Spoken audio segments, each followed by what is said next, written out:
indigenous knowledge, indigenous ways of thinking, you have to go to the land. It's the land that's the source of indigenous knowledge. Don't listen to me. You need to listen. I can take you, though. I know who some of these people are, and I can take you there, bring a gift, and spend some time with them. I think we should be sending our brightest students to do clerkships with indigenous medicine people, say at Manitoulin Island, where they can go and spend 2 years, learn the language, learn the traditions, talk about law, still work with various communities and their issues and how they have to deal with the common law. Because it's these people would then, they would be evolving, they would be growing up on indigenous ways of thinking about the world where they've gone to the source of this knowledge.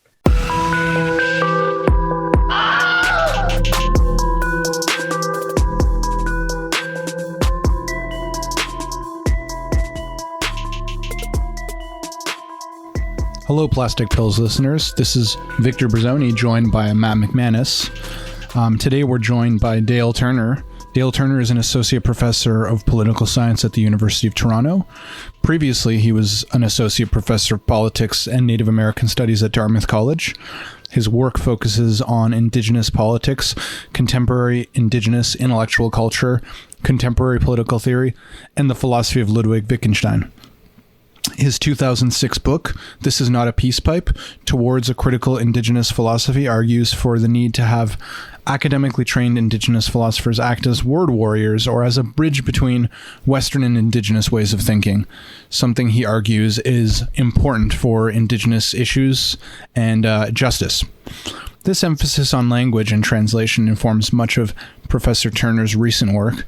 Today, Matt and I had the pleasure of reading Professor Turner's work in Progress on the politics of Indigenous translation, listening to Indigenous peoples in and on their own terms, set to appear in the Routledge Handbook of Critical Indigenous Studies. In the paper, Turner argues for the usefulness of the Wittgensteinian approach to language analysis to assist with the translation of Indigenous ways of thinking and Western ways of thinking. For example, he argues that to understand Indigenous spirituality, Wittgenstein's concept of language games and family resemblances can be a useful tool, both for Western institutions, but also for Indigenous people themselves to translate their concepts in a way that minimizes misunderstanding and conflict. Dale Turner, welcome to the show. Thank you. I'm so grateful for the invitation and glad to finally be here.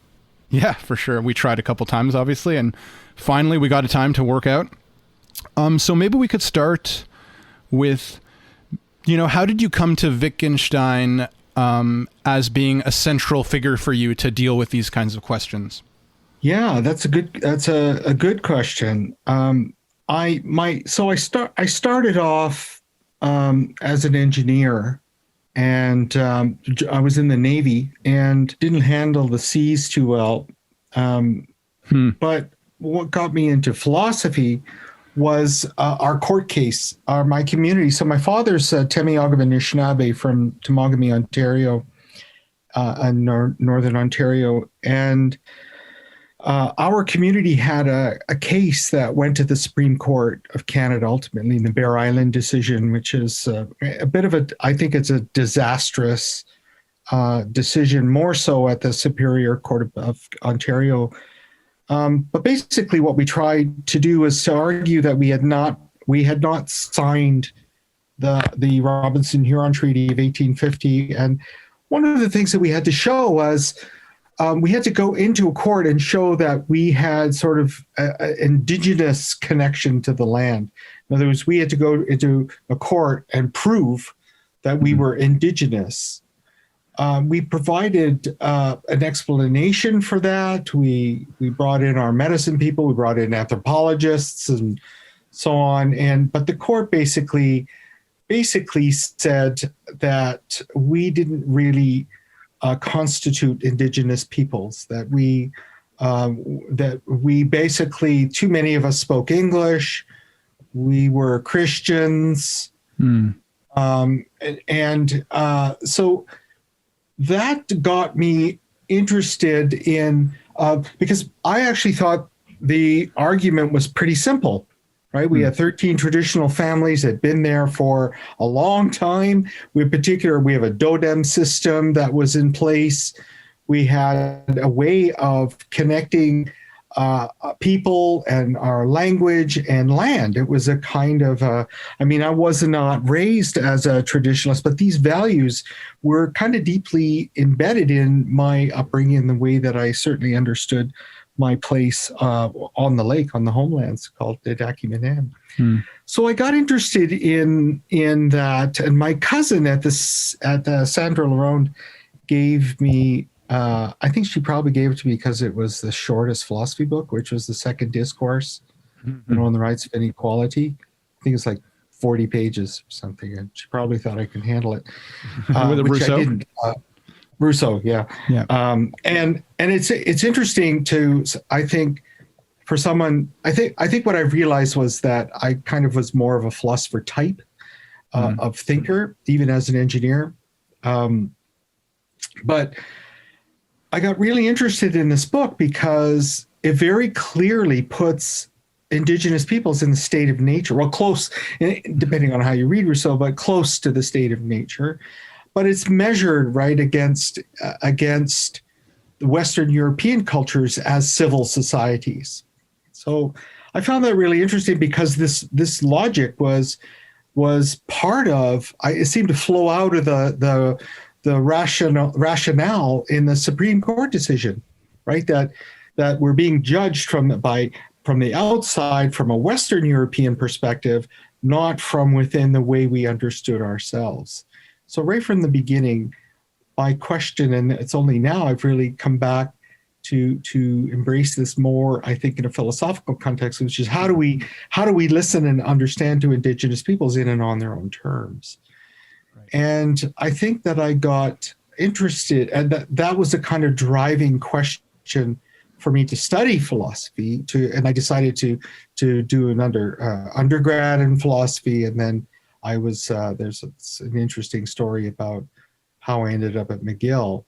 But I do have, if I have time, I have a short little story about Wittgenstein because, So in the Navy, I was at, I remember doing some studies at the Technical University of Nova Scotia, TUNS it's called, and I used to hang around in the stacks, in the bees, right, in the library, and I would pull books off and I would read them and didn't really understand. Some of them caught my eye, but I picked out a book and I took it out of the library because it was so interesting.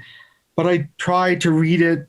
I think I got 4 pages into it, couldn't do it, took it back, but there was something that appealed to me. Years later, when I went back to study philosophy, I was in the 3rd year seminar with Sheila Mason and at Concordia, who's an awesome professor. And I realized that the Investigations, which is what we were reading, was that book that I took off the shelf.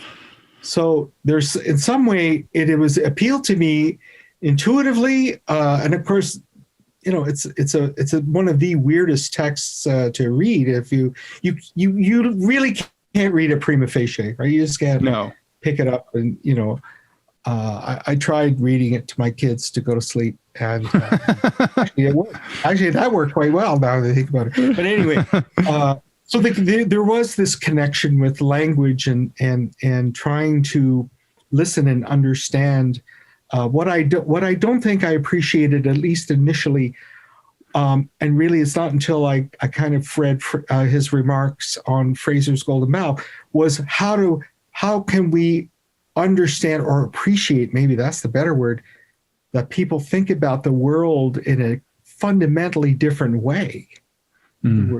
Everything's put on, all life forms, life worlds are put on in conversation with each other, that the differences are so deep that to unpack them is not going to come out in a template or an argument. And I think that's what led me to Wittgenstein. But I think having the right professors exposed me to that, in somebody like Sheila Mason,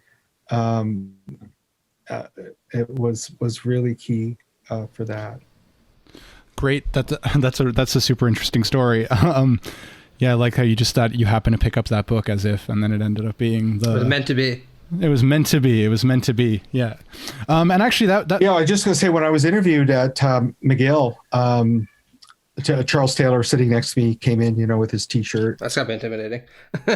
Yeah, so sitting down with his eyebrows were one just wonderful, wonderful man, and Tully, and we sat down and they were talking. And they said, "Oh, it says here you've studied engineering and you're interested in Wittgenstein." And Taylor leans over to me and he says, "Oh, we expect the same quality of results." Yeah, because Wittgenstein, he started off as an engineer. Is that right? He did, yeah. I mean, he had a patent on a jet engine.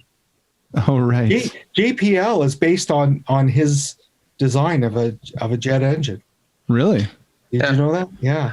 I remember Bertrand Russell said that, and he was surprised when this young man came in to Cambridge, right? Because he had just an undergraduate degree in philosophy, and he would always show up at his office and just start badgering him with questions. And apparently at first Russell was kind of like the way you would be, you want to be a bit encouraging, but, at the same time, it's like, you know who I am, right? I got a lot of things to do. And then gradually realized, like, oh, this guy's a genius. In fact, he's actually making me question everything I know about philosophy. And then apparently, I think it was like 2 years later, he's like, Wittgenstein convinced me there was just no point in anything that I was doing, right? And I always thought to myself, like, that's got to be pretty humbling if you're a world famous philosopher like Russell and an undergraduate just convinces you that your entire career path is, bunk. Right. Well, I mean, there's Michael Ignatieff tells this story about Wittgenstein showing up at I don't know which one it was, the Moral Sciences Club in Cambridge, showing up for Isaiah Berlin, who was giving a talk on, and I think the topic was, are there moral propositions? The way Ignatieff tells the story, though, is kind of like that Wittgenstein comes in, listens, with his entourage behind him, sits down, listens to him, and then, of course, his hand goes up, and within 15 minutes, totally destroys Berlin's argument, to the point where Berlin turns to political philosophy after that. Never writes another philosophy. It's just that's funny. You got to love these old stories. And Wittgenstein is just like the perfect philosopher for those. Yeah, absolutely. I did think you said something funny though, which was because I always thought this was true when I read him, that he was by far his worst critic. You know what I mean? Every time you read his book, you can just see in the back of his mind, he's like, yeah, not good enough. Yeah, got to check it out. So let me also kind of give the listeners a sort of bird's eye, because it's actually the first time we've talked about Wittgenstein on the podcast. We've talked about a lot of other philosophers and theorists, and I think it's worth sort of mentioning, and you lay it out quite nicely in your paper, the sort of two stages of Wittgenstein, right? So he starts off as kind of trying to understand language in its logical form, right? And he has that famous quote, which is, whereof one cannot, what was it? I'm trying to actually find it. Do you remember it offhand? Whereof one cannot speak, thereof one must be silent. Be silent. Exactly right. So it's like, but then I think he becomes that. So that was the Tractatus Logico Philosophicus, and then later on, what was collected as the Philosophical Investigations, written in a quite different style, right, in the form of aphorisms. He kind of does this whimsical engagement where he's having a dialogue, and I think in your paper too, you describe it as he's having a sort of dialogue with himself, right, a back and forth questioning. And I think underlying the discussion he has with himself is he sort of realizes that trying to understand language as like sort of a logical structure doesn't make sense, because there's and the key concept, I think, is forms of life. And there, of course, there's much more to that, but I don't know. I wonder if you could talk about that sort of that transition from his trying to encompass everything logically to this more sort of like embodied, lived form of language. I just wanted to make one interjection, though, and say, just as a matter of hope to all the aspiring, including ourselves, I remember reading an edition of the Philosophical Investigations where Wittgenstein, that included a preface Wittgenstein had written for it, and he said something to the effect of, all I tried to do was write a good book, and I haven't even achieved that. So basically apologizes to whoever's reading this. So, to anyone who ever sits there thinking that, they're a little insecure about their work and this is a problem, just remember that one of the towering figures of European philosophy in the 20th century was also, as you put it, Professor Turner, his own worst critic, right? Yeah. I mean, it's true. In fact, and in fact, he didn't publish it, did he? No. it was published for him after he died. But I do think the first part, now they call it sort of the first part, I think it's the first 633, aphorisms, as you call them, or remarks. I think he had those in place. That's why a lot of purists will read that part of the Investigations, because it's what he had settled in his mind. One of the things he used to do was he would write these remarks and little cards, and he would arrange them on the floor, and he would, he was never happy with the way that I think he would certainly make transitions from one topic to another, always rearranging his work. But I think there is something to, maybe it's the youth or the arrogance of youth, that you're 22 or you're young and you're, because I actually think he's used to go around. And of course he wrote the Tractatus while he was a prisoner of war in Italy, and that's got to help you make a deadline. Yeah, no kidding, eh? He was a bit of a fatalist too. I think he got medaled, for bravery, because he just thought, if I'm going to go, I'm going to go, kind of thing. So he went for it. But I think the idea that he had solved, right, the major problems of philosophy, which is what we can say clearly, and what everything else we have to pass over is nonsense, right? And right. There's a kind of a very nuanced view of what nonsense is. Of course, the Vienna Circle picked that, up with the principle of verification to take it in their own direction. But I think there's still this kind of element of mysticism, right, in the Tractatus of what later becomes, I think, not knowing how you apply the rule, right? In the application of the rule itself, how do we know to move on, sort of thing, when we grasp a rule? That's why I think rule following is so difficult in the investigation. So I think there's more recent scholarship, and I'm not a Wittgensteinian scholar by any means, but I think there is a lot more unity between the earlier and later periods, and I think part of that is the willingness that he had as a younger man to kind of say this is the answer. And I think what he's done in the Investigations is he's given up that. It's a difficult thing, right, to pull out of Wittgenstein that when you talked about the preface, I wish I'd written a good book, but it hasn't happened. Oh well, here it is anyway. But I think the other part that comes with this is I give you my thoughts, these, in whatever lame form they're in, but I hope they make you think for yourself.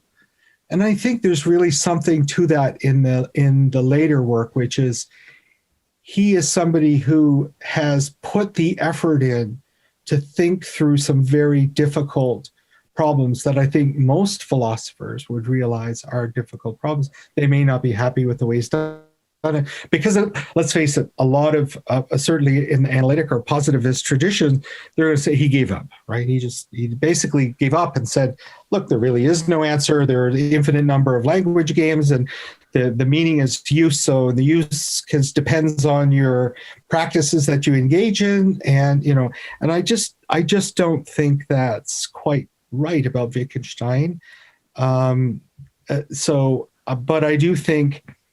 What ultimately the shift is in the earlier work to the later work is how our attitudes about thinking and our attitudes about how we recognize others and what other people say and how they use their language becomes central to his philosophy. It's a form, I guess what we would call pragmatism, pragmatic view.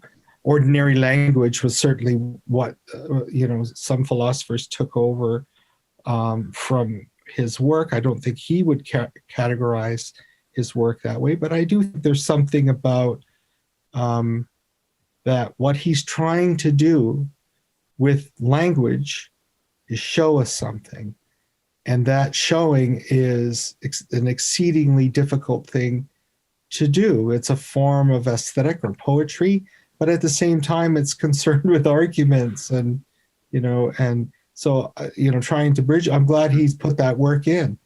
I figured he took 16 years of, driving himself insane, practically, pacing behind Bertrand Russell and 1 a.m. and, Bertrand Russell saying, are you thinking about logic or your sins, Ludwig? What was his answer? Both. Yeah. Well, that actually brings me to, I want to say my own interpretation of this very quickly, and then actually I had a follow-up question for you that kind of brings us back to Indigenous politics and the relation of some of this to that. So my own kind of take on this is that both of these books, because I agree with you 100% that there's a strong unity between them. In fact, I'd say almost an overwhelming unity because the personality of the man is just so forceful, right? It's that he's trying to cure us of our desire to engage in the traditional project of European philosophy, right? Namely, this quest for certainty. I think that what really shifts between the two books is how he goes about it. Because the first book, I think, as you put it, very poetically says in the introduction that, look, this is just like a ladder, right? Once you use it, you can throw it away. And you have no more need for it any longer, because the Tractatus kind of shows you that once you say what can be said with certainty, it doesn't amount to very much that's of interest, right? You can now describe the world as a set of atomic facts, propositions about atomic facts, but you know nothing about aesthetics and morality and spirituality, which is all the stuff that we really want, right? And then I think, like you said, in the philosophical investigations, he says, even this quest for certainty about things like atomic facts is just pointless, right? Language is too complicated. No need to do this. So we still reach the same conclusion that this quest for certainty is misguided, but we can't even have certainty about the kind of things I thought we could before. So that's just my take on it. No, I think that seems exactly right.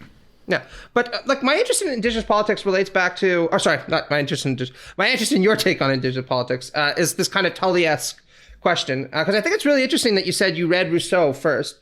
And this provoked you, because one of the things that some people like about Rousseau is precisely that he's, in the second discourse on inequality, slightly critical of modernity and European civilization, and almost seems to fetishize some kind of primitivism, right? As he sees it, right? In the state of nature, we were happy, we had genuine community. Noble savage. Exactly, noble yeah. savage, This right. myth of the noble savage that emerges, right? And then, on the other hand, you have people that, like what Tully criticizes a lot, somebody like John Locke, right, who will say, all the world is America. The people there aren't really using the land very well. So we have no reason that we shouldn't go in and take the land from them and put it to good use. It's an extremely xenophobic view. But scholars are very critical of both of these perspectives, I think justifiably now, one, right? On the one hand, to kind of fetishize the so-called noble savage, and on the other hand, to just denigrate their cultural accomplishments because it doesn't coincide with our vision, precisely because it does kind of map the logic that you're talking about very clearly in both instances, right? We only see this person from our perspective, right? What it means to us. And I'm just wondering how you think Wittgensteinian philosophy can help us as a tool, to kind of overcome this othering process politically. And I say that also because not a lot of people think of Wittgenstein and think, oh, politics immediately. Certainly I didn't, right? I think what I like about a Wittgensteinian approach is when you encounter otherness, your immediate response and reaction to it is in a sense is a form of openness, right?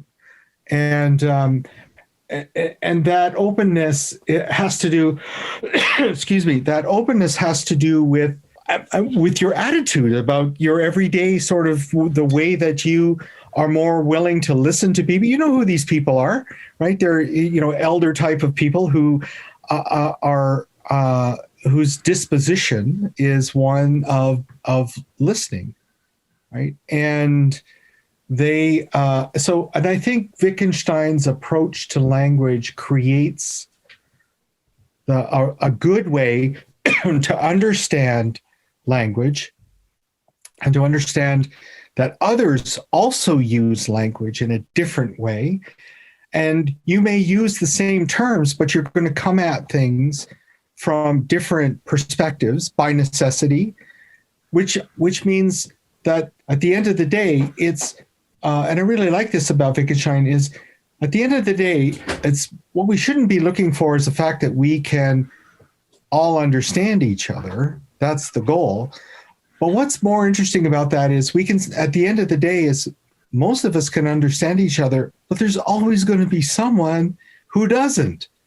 And they're participating in the conversation in the same spirit that we are. And in other words, there's always this need for future dialogue, to revisit our language, to revisit the context and how we use our language. And I think that's the lesson that I get from a Wittgensteinian approach. So if you set aside the fact that you're not doing this because you want to understand the rules or grammar, but the fact that grammar and rules exist, it's a different. I think it's a fundamentally different approach to meaning, and then a kind of normative language that comes out of meaning. Yeah, I was going to say, I've sometimes heard it described as, an open texture to language, right? We don't settle on a final vocabulary, in this Derridian sense and say, this is how we speak about the world and morality and everything properly. And anyone who doesn't, we just don't have to listen to them. They're getting it wrong. We say, well, kind of one of the nice things about human language is the huge variety of games that people play with their words, right? It's a testament, I think, really to the creativity of the human spirit generally, and of particular communities in particular, but especially. But I want to know, can you give us an example of where this kind of theory, or this approach, I should say, kind of cashes itself out in our approach to the politics of difference, just for our listeners who might find this a little bit abstract? What? Oh, on the ground. Sure. Two things come to mind. Well, I think the first one is the treaty relationship, the contemporary treaty relationship in Indigenous politics. And where this first comes out is in the Royal Commission's on Aboriginal People, final report. Tully was so I worked at the Royal Commission after my year one and year two. I took the second year off my PhD to work at the Royal Commission for the two co-directors of research, Marlene Castellano and David Hawkes. And so I got to spend a year. I lived in Ottawa, and wow, what a great job. My job, actually, I got an office. My job was to summarize all of the incoming research, which literally was cutting edge. Anyone who worked on Indigenous issues worked for the Commission, and to keep track of this research that was coming in, and then summarize it for the commissioners and for the co-directors. So I learned a lot. I would literally come in, put a pile of papers on my desk, put my feet up, and read papers. To this day, I'm still waiting for that kind of lifestyle.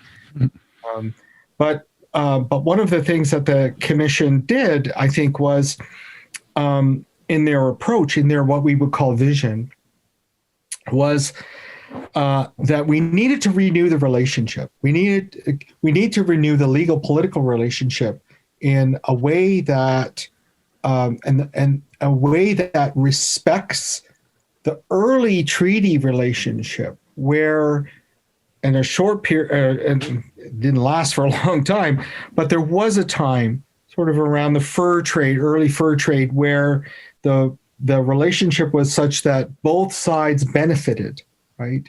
For example, in early Quebec, the Europeans could not go into Quebec, right? They had to meet them at the fur trading, so they weren't allowed. So there was that meeting place, right, where they respected each other, they benefited from the trade relationship and so on.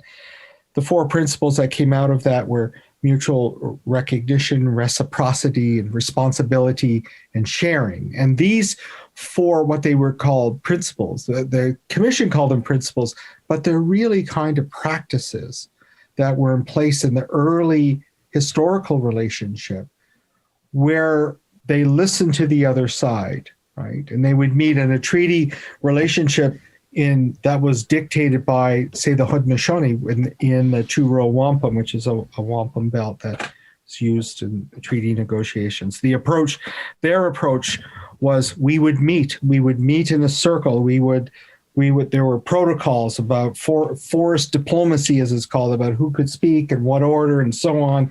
And everybody participated in that kind of a process. And then agreements would be reached. But then people would go back to their communities with what had been discussed, and they would take it to their own communities, hash them out. They would come back again, and they would say, look, we're okay with this, but not with this. And that process goes on. That's an iterative process. And so it's the nature of that relationship itself that embodies, right, this treaty approach. So when we hear something like the dish with one spoon as a kind of wampum belt and a treaty, that's the way the Haudenosaunee understand that this has a long history before the arrival of Europeans, and where we would what mattered to us individually as communities, but also for the well-being of the overall relationship, needed to be constantly revisited and renewed, and everything was up for negotiation, and groups had the freedom to bring that into the dialogue. So in a contemporary relationship, and when you look at the four, or I'd say three, I was going to throw the Anishinaabe Nation in there, but when you look at what's going on with the Wet'suwet'en, when you look at what's going on in 1492 Land Back Lane, and you look what's going on with the Migamo, the indigenous groups they are digging their heels in to say, what is important here is the relationship that we established hundreds of years ago that the Canadian state is still obligated to recognize. And that's that early treaty relationship, the dish with one spoon. Look, we do it in our land acknowledgements, right? And maybe that's something else to come back to. In other words, it's these kinds of practices have resurfaced in Indigenous politics. But what's happened, though, is the Canadian state is coming into contemporary negotiations. In the case of the Migamo, and they're referring to peace and friendship treaties that go back to the 18th century, they're bringing in the Fisheries Act, right? In 1492 Land Back Lane, they're bringing in the Indian Act. They're saying, look, the chiefs already signed off on this. The Wet'suwet'en, the hereditary chiefs, yeah, well, you may be the source of moral authority, but the political authority lies in the Indian Act system, Indian bands, which we have imposed on you, and now we're going to use that as the way of gaining the consent of the entire community. So there is this resistance to accepting that these age-old treaties that are even within the common law, right?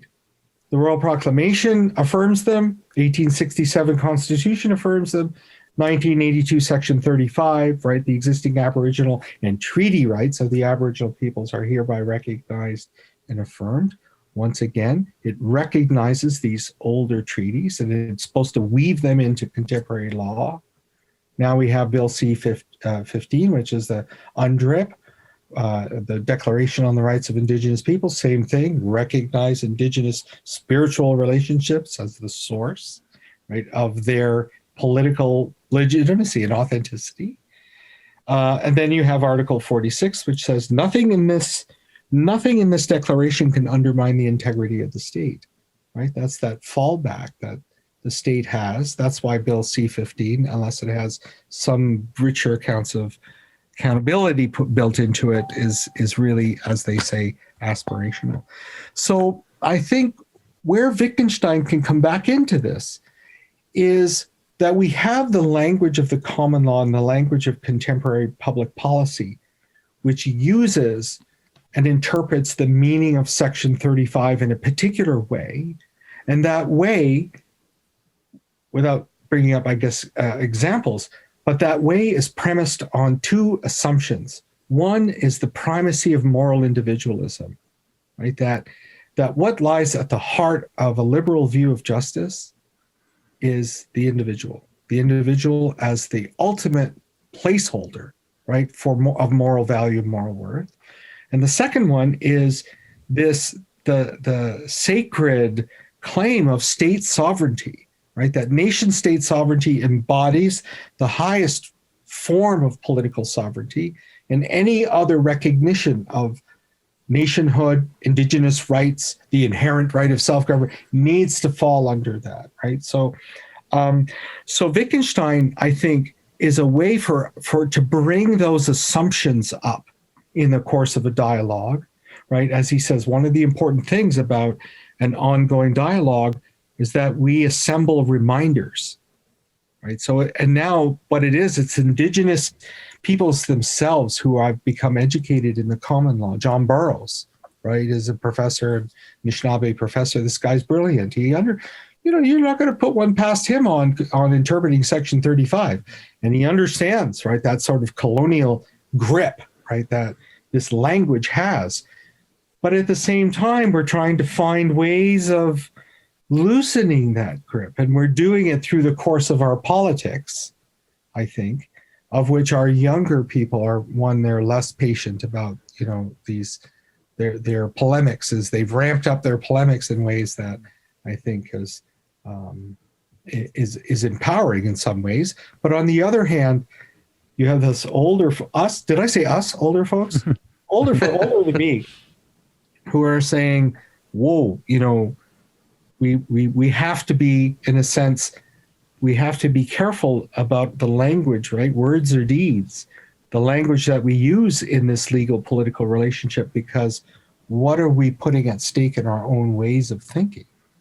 And that's why I think that there's this politics of translation now, post-Delgamuc decision, as you know, that I think has taken a hold of Indigenous politics. So this treaty relationship then, and how it's being interpreted both within sort of a legal political realm, but within Indigenous studies and political theory, right? That Indigenous politics, for example, is becoming a subfield in political science, not at U of T, but I think we're headed there. Mm-hmm. So that's a way, right, of bringing those voices in a serious way and I think where that overlap is in this shared middle ground, if you want to call it that, or normative language around rights, nationhood. The word inherent, right, is one that I can't, I can't grasp that in the shift from certainly English to Indigenous languages. Did that help? Yeah, I think that definitely helped. You brought up a lot there, and one of the things I think that's interesting about Wittgenstein is sort of the way the emphasis on forms of life. To me, it sort of harkens almost like an embodied knowledge, because it's not, you can't really cognitively, I think, at least on my interpretation of Wittgenstein, although admittedly the professor I learned Wittgenstein from was a phenomenologist, so she wanted to play up the kind of embodied aspect of this idea of forms of life. And I think one of the things that I think is sort of interesting when we're talking about sort of translating and finding this sort of like middle ground or common ground is, I wonder, how important do you see like the kind of the place of being in the same space as the people, right? So having somebody from, like the state, the Canadian state, or for American listeners, whatever, the U.S. federal government, like going, because to me, I think, Wittgenstein, I think you have a great quote in your paper where you say you're quoting Wittgenstein and he's talking about like the truth or falsity of words. And he's like, so you're saying human agreement decides the truth and falsity of words, basically. And then he responds to himself because he writes in this dialogue, right? It is what human beings say that is true and false, and they agree in the language they use. That is not agreement in opinions, but in forms of life, which is kind of like, I always read it as a kind of seeing how a word is used in a context of our reciprocal social relationship, and really have to kind of be there embedded to really get it. You know what I mean? It's kind of like when you move to a different country, and I was kind of talking about this with my girlfriend because she studies ethnography a lot, and ethnography is all about going in. And I just wonder, how important do you think it is? Like, can this translation be properly done without more of that actually going and being in the space to really see what that form of life is, to use Wittgenstein's language?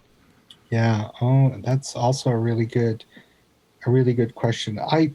It's almost like, in contemporary Indigenous politics, law and politics, that Section 35 has run its course.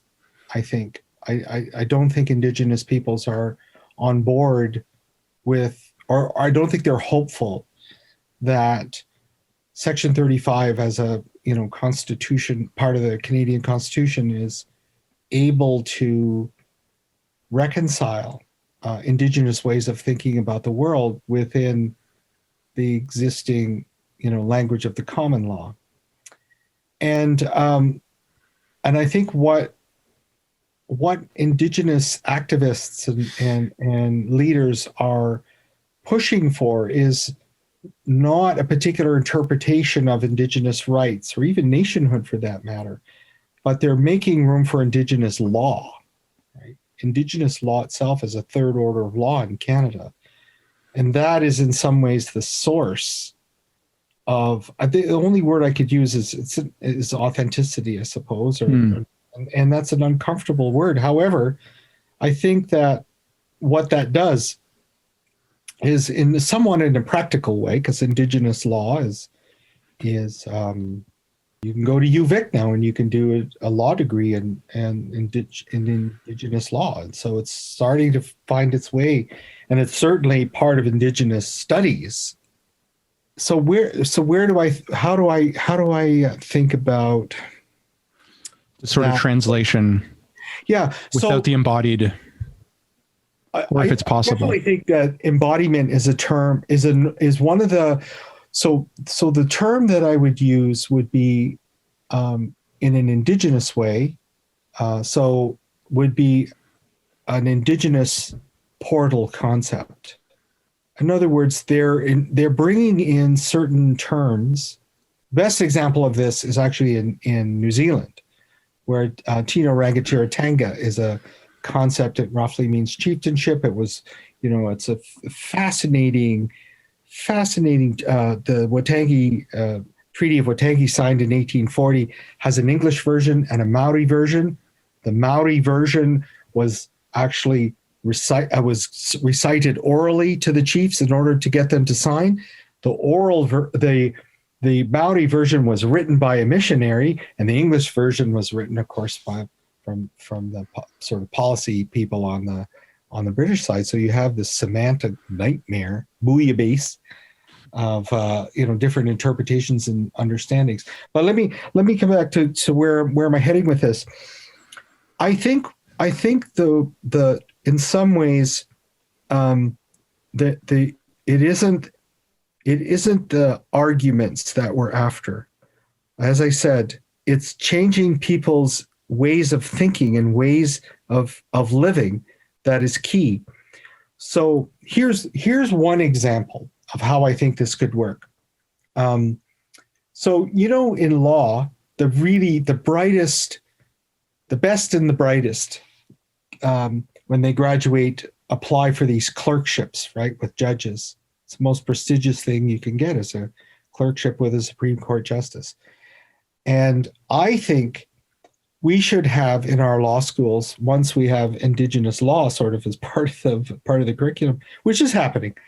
But I think for Indigenous knowledge, Indigenous ways of thinking, you have to go to the land. It's the land that's the source of Indigenous knowledge. Don't listen to me. You need to listen. I can take you, though. I know who some of these people are, and I can take you there, bring a gift, and spend some time with them. I think we should be sending our brightest students to do clerkships with Indigenous medicine people, say in Manitoulin Island, where they can go and spend 2 years, learn the language, learn the traditions, talk about law, still work with various communities and their issues and how they have to deal with the common law. Because it's these people they would be evolving, they would be growing up on Indigenous ways of thinking about the world where they've gone to the source of this knowledge. And I think that creates within people a kind of existential, what do you want to call it? A sort of existential shift, phenomenological But I would even call it new embodied knowledge, or like new intersubjective embodied knowledge, or something like that. yes. And I think I think that what you do is it's the people that you want to trust certain people to be able to do what's right in terms of being able to listen to the other side. And there are these people out there. Jim Tully is one. Melissa Williams is another one. There are these non-Indigenous people, and then on the other side as well, there's sort of John Burroughs who, but we're not quite there yet, because it's individuals who are plucking out here and there. And I think what the kinds of changes need to filter through to the everydayness of Canadian society, and that's just huge. And I don't know if that's a pipe dream or it just raises a host of other issues of whether or not this is possible or desirable, for that matter. Sorry, yeah. Well, Matt, did you want to ask something? Yeah, no, I just want to make a comment, and then I had a pretty open-ended question to invite dialogue, let's say. So I think that there is definitely a kind of cheesy interpretation of the light Wittgenstein that kind of casts itself out as what we now call ordinary language philosophy that does tend to relegate individual experience to comparative unimportance, right? And you see this sometimes in Wittgenstein's expressions that, look, philosophers have hitherto always suspected that there's some deep significance to what we say that goes beyond the words that we use, and that our job is to figure this out. And he says, that's not true, right? Everything is open to view because there's nothing more than just the words that we use. And the implication of that would be, well, there's nothing that you experience that I can't know, since all you need to do is explain it to me. And if I understand your words, I get the essence of it, right? Or I get the gist of it as well. And I do think that kind of cheesy Wittgensteinianism, because I don't think that's true of the man himself, who was mind-bogglingly deep and second-guessed everything, right? But it certainly is true of kind of ordinary language interpretations of them. So that's kind of my comment. What I was interested in asking... Wait, can I just hold you there for 1 second? Because I think I just want to say, I think that the open to view part is not so much that the language is open to view, but it's that our practices are open to view. So like the way that we're using them is what's open to view. And that's how we can come to some shared understanding, which I think fits with what just Professor Turner was saying about, the clerkship would be useful because you'd actually get to see what's open to view by being there in a certain way. Oh, absolutely. And this is where I was getting at my second And that's comment, the non-cheesy, right? I guess. That's the non-cheesy Wittgenstein. I know people have held bad versions of everything, but like I'm thinking of like in the 1990s, there was a kind of movement in right-wing political theory in Canada to kind of just be exhausted by debates about cultural inclusion, as there are now, right? I'm thinking of people like Peter Emberley, who I studied under at Carleton, when he was kind of reflecting on the efforts to incorporate Indigenous peoples into a new constitutional order, just saying, can we not just have an end to all these debates? Let's settle it and move on. And I think what's really nice about the non-cheesy view of Wittgenstein, to invoke Victor, is precisely that he says, look, why do you want to stop the dialogue, right? Dialogue is an ongoing thing. It never ends because there's an infinite number of language games that we have to play. Being embedded in them obviously really helps. And so you should constantly be recognizing that you're going to have to learn from one another, right? And I think that's kind of both a critique of this conservative ideal for politics, right? That we can solve these problems once and all. But I think it's also a critique in a more uplifting sense, because it says, look, why would you want to stop learning from one another? Learning always is going to have problems associated with it. But it's also an opportunity for you to grow and become someone who's more cosmopolitan, I like that word, in your outlook than you were before, right? Mm-hmm. Do you think that's true? Oh, sorry. Do you think that's true or no? Yes. Stop the dialogue. I'm sorry. Could you repeat what you said, please? No. No, I think that's right. And sorry, I ramble. Everybody, Victor will tell you that I ramble a lot. Oh my gosh, you got to hear me going. You should talk to my students. I feel like I'm turning into Grandpa Simpson. That's what I think it is. I remember when, kind of thing. But I do. And I think this is why I've been uncomfortable labeling myself as a philosopher. I don't, when I hear sort of philosophers, like I just read, well, not all of it, but a lot of it, Simone de Beauvoir's The Second Sex, which I'd never read before. And I think this woman is a genius. Yeah. Like this is such a brilliant piece of work. And then I realized, well, I'm actually one reason I think it's brilliant is because I think she's kind of a neo-Wittgensteinian. Really? Right? Where she uses a lot, she goes from example to example to example, brilliant, historical work and so on. And then she just wraps everything up in the last two chapters, right? Which I didn't realize until I actually plowed through to the last two chapters. But I guess what I'm saying is that I don't have a kind of theory, a theory of translation at work here. I don't have an account of truth, because so much of what I'm trying to do is to get people to get more people involved in talking to each other, first of all, and then what comes of that is what we have to work with, right? So it's in nurturing a kind of conversation and the willingness and to find the right people who are willing to see things in a way. And then I'm thinking specifically in the context of Indigenous peoples, because I think there are women's issues, right? It's also applicable for that kind of politics as well, listening to the other side kind of thing and in the right spirit.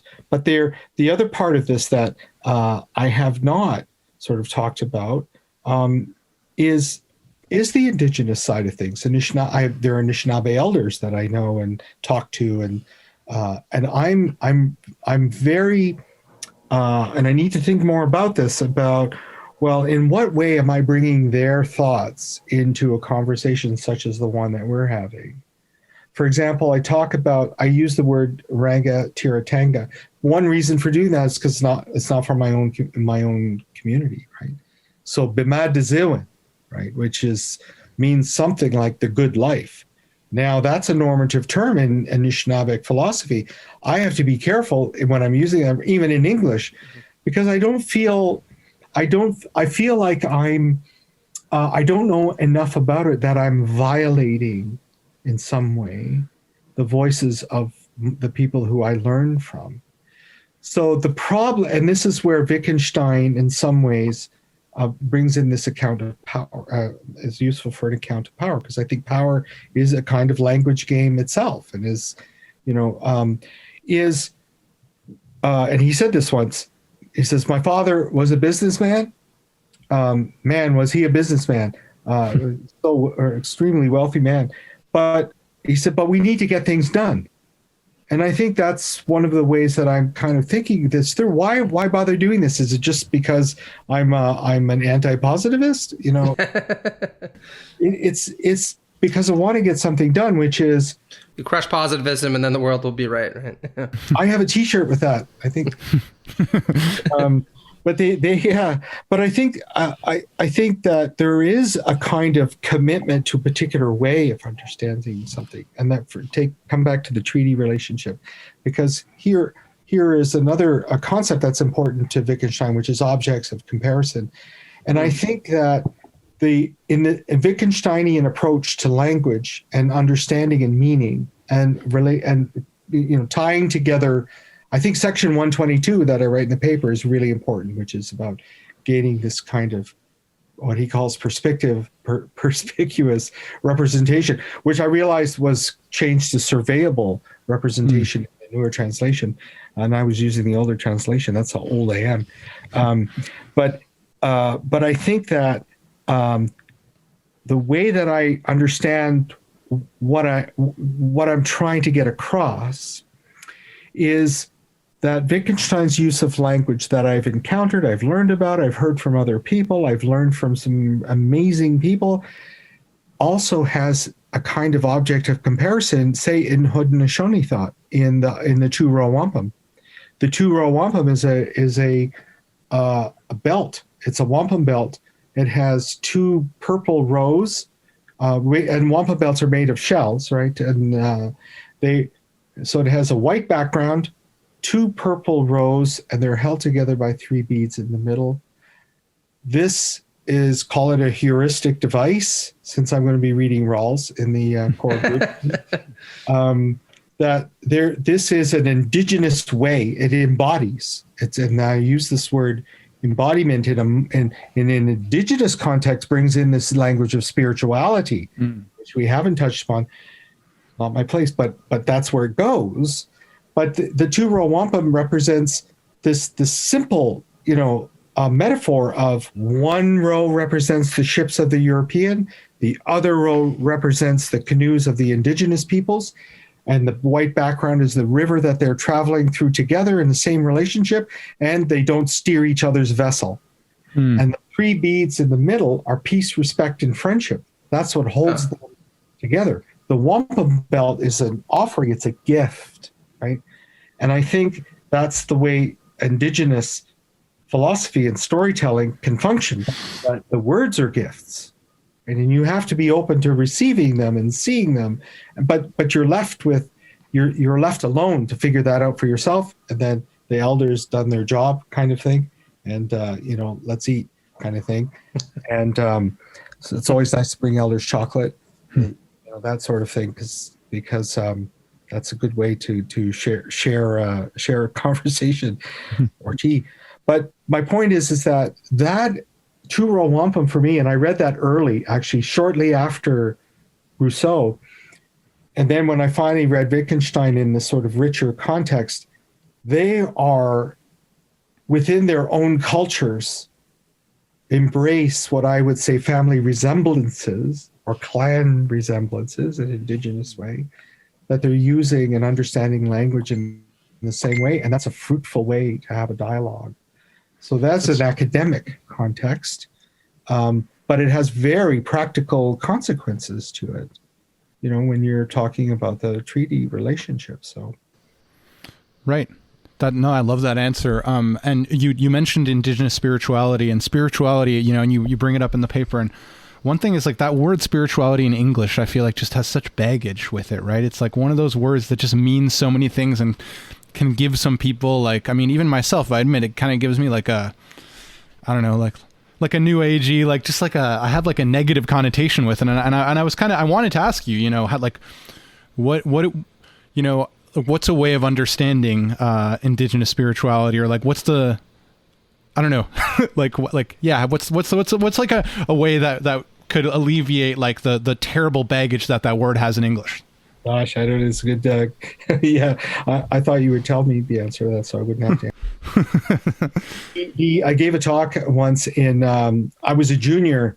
I think it was first year at Dartmouth, and these people came over from Belgium, and they heard, I gave a talk at a conference. And they came out and said, "Oh, you've got to come and give a talk in Belgium." So I went to Belgium, and then I gave this talk by opening up with Wittgenstein. And I could see that they were kind of visibly disappointed, that I wasn't wearing my feathers but like they didn't have to import an Indian guy from Vermont to talk about Wittgenstein. They, in fact, Hal Searle, I think, was at this school. But so there's an expectation, and to be able to talk about things. And I think this is the downside. This is the downside of Indigenous certainly politics, but is that there are a lot of Indigenous people who purport to be able to speak about Indigenous spirituality. And I think that doesn't make them a kind of medicine person. It makes them dangerous. In many ways, not everybody. I think once again, it comes down to attitude and sort of your approach, humility, right? And I remember listening to one of the first times I listened to Taylor lecture. Of course, a lot of people disagree with me on this. Thinking of some people I know, I hope they're not listening. No, I want people to listen. So, but there's a certain with some philosophers and thinkers, and we all have our favorites, there's just a humility about the way they speak, and they walk us through their ideas and complex ideas. And I really think that there are human beings whose thoughts are gifts.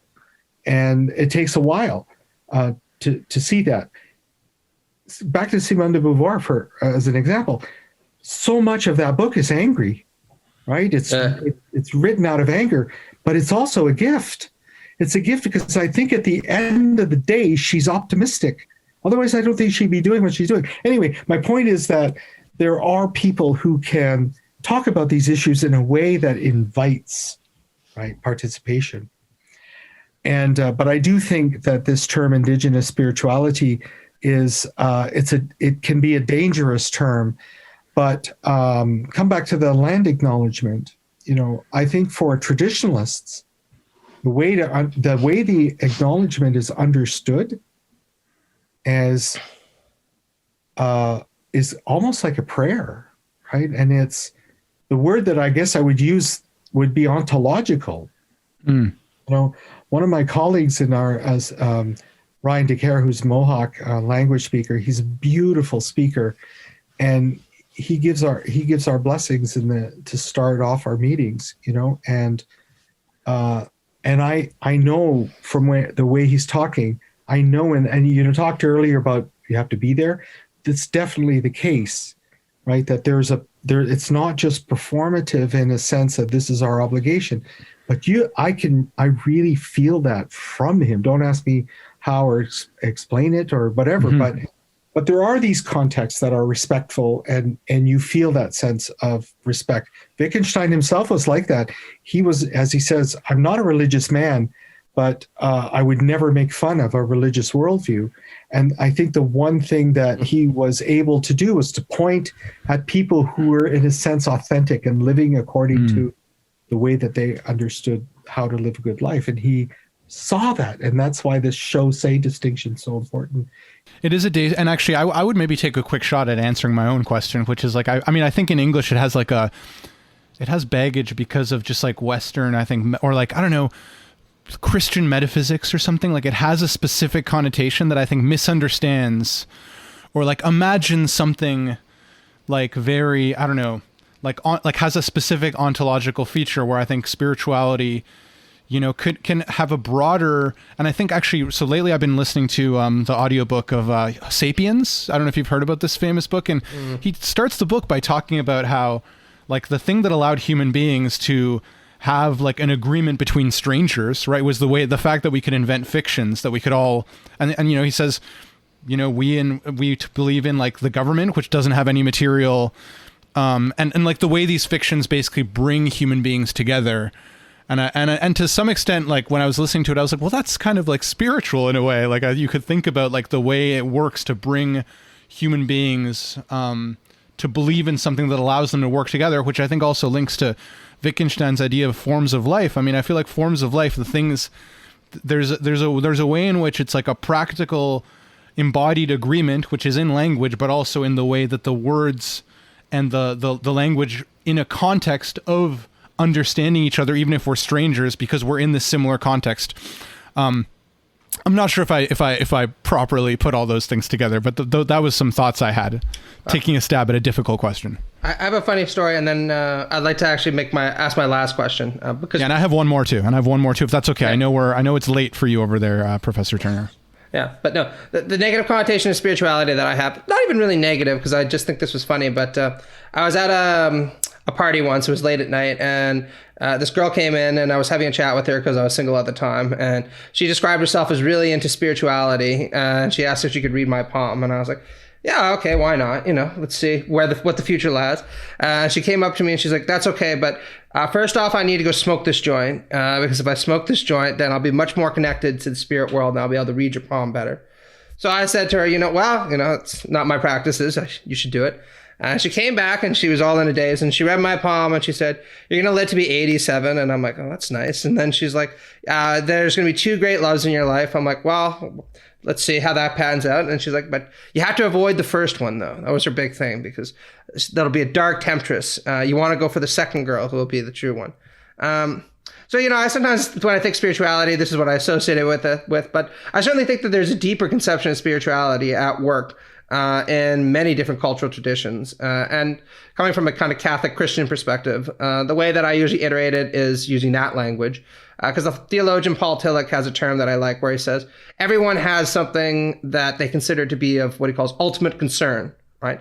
And we invent many metaphorical ways of expressing that. And sometimes we have to understand that people's conception of what's of ultimate concern can become banalized or bastardized, like if you worship money or vice or whatever it happens to be. But being perplexed by this question and feeling humble as you put it in front of it is actually a universal human activity. And indeed, it helps you get a good sense of the priorities that you should have in life. And that's the attitude I've tried to take in recent years, like you said, Victor, by moving myself away from those kind of cheesy connotations of spirituality.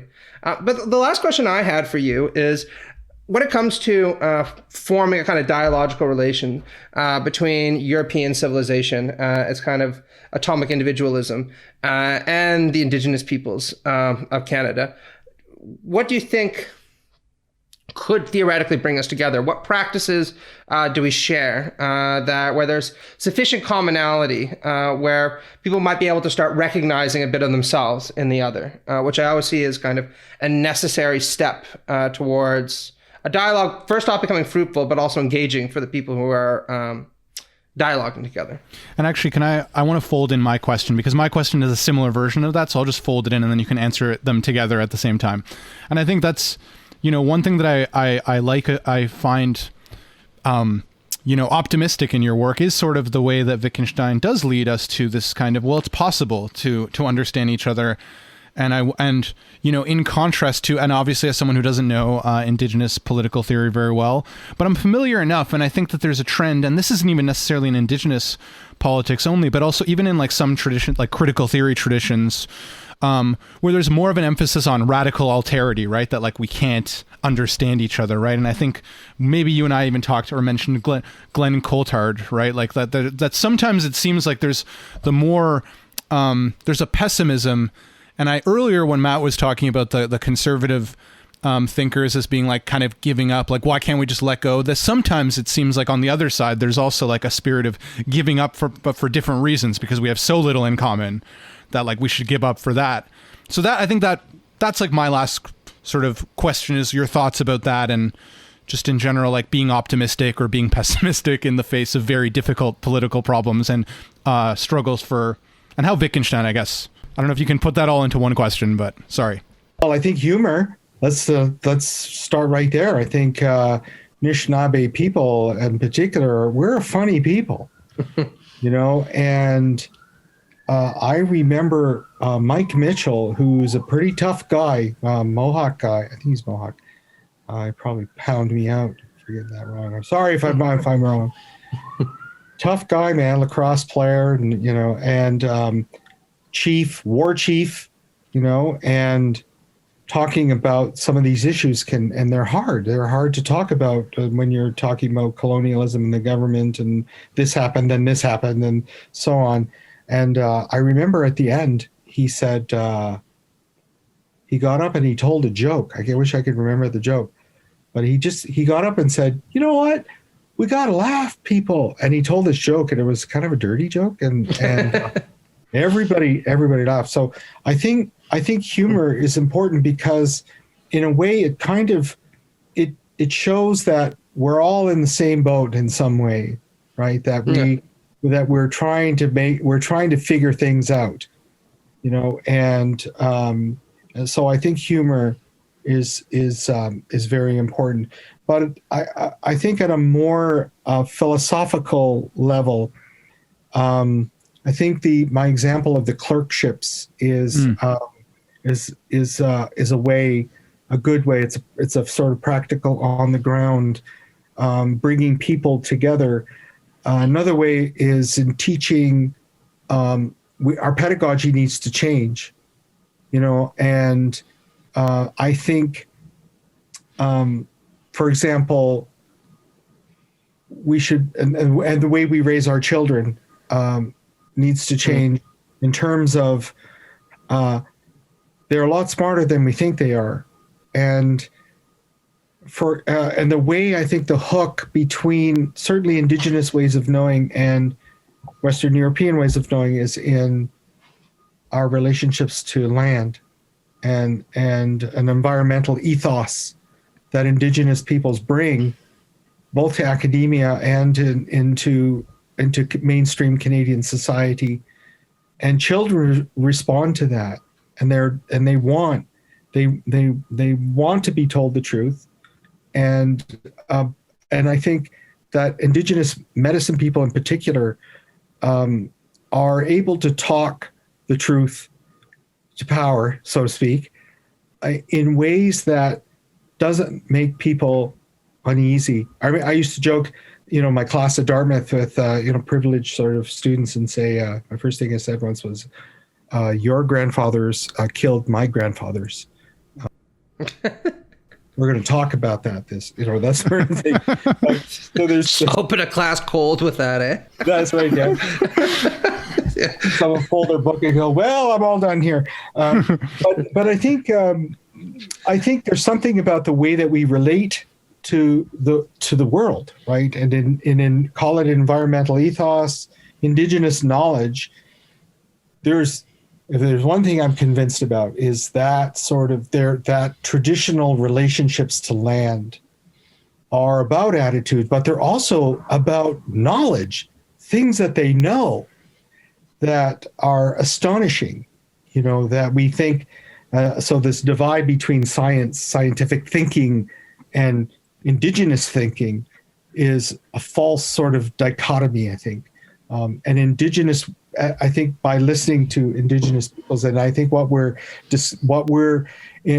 going through now, I think, is there are Indigenous intellectuals who are aware of this problem of translation and are aware of how we speak about our ways of thinking is really important, and there are people like Alan Corbier, who's a Anishinaabe historian at York University, raised on this language and the traditions and trusted by his community. This guy's a professor at, in history. So you do have, I talked about word warriors in my book, but now I'm thinking more about medicine people. These people are bringing words that heal, right? Words that heal all of us. And I think there's a sense of urgency about us that we need to listen to these people. And I think we can facilitate that. We have our people, our wise people, and these wise people matter at this time in history. And there are even prophecies for that in Anishinaabe culture about the importance of these people. So I think it's praxis, right? It's about practice. Mm-hmm. I think that's a good way to nurture that ongoing dialogue and to have a genuine exchange in ways of thinking, and that affects our own ways of thinking. That's great. I really like that sentiment. I mean, the hope in continued dialogue. And I also love the point you made about humor, because I think one of the frustrations I have with just, these days radical politics in general, not just on the Indigenous issue, is I feel like there's quite a bit of solemnity and not much humor, I feel. Oh, I always say it, right? I think of myself as like a radical progressive, right? And liberal socialist and all that stuff. And the number one reason a lot of my students don't like to get involved in these issues, and I talk about them, is they're like, yeah, but all you people are such a drag. You know what I mean? I'm going to go. It's kind of like you were saying about Adorno before we get in this. And, I'm not going to be able to watch, my TV shows without feeling bad about myself. And humor is a really important antidote to that, I think. Yeah. Yeah, well, Wittgenstein once said, I said this at a conference for Tully in Montreal, and they had all of his people who were close to him. It was 30, 40 people there. And, he said, I started my talk and I said, well, Wittgenstein once said that I can imagine a work of philosophy that consisting entirely of jokes. And then settle in, but then that's it. I couldn't pull it off. But I'd love to be able to do that sometime. Yeah, that would be great. But on that note, Professor Turner, thanks so much for coming on. I really, really appreciate it. If you're curious about his work, look out for his book, This Is Not a Peace Pipe, Towards a Critical Indigenous Philosophy, and watch out for the Routledge Handbook of Critical Indigenous Studies, which will feature the paper that we kind of talked about. in any case, I'm not sure when that's expected to come out, Professor Turner. About soon, yeah. Soon. Okay, awesome. So yeah, watch out for that, listeners, and thanks. Thanks a lot. Thank you. Thanks for having me.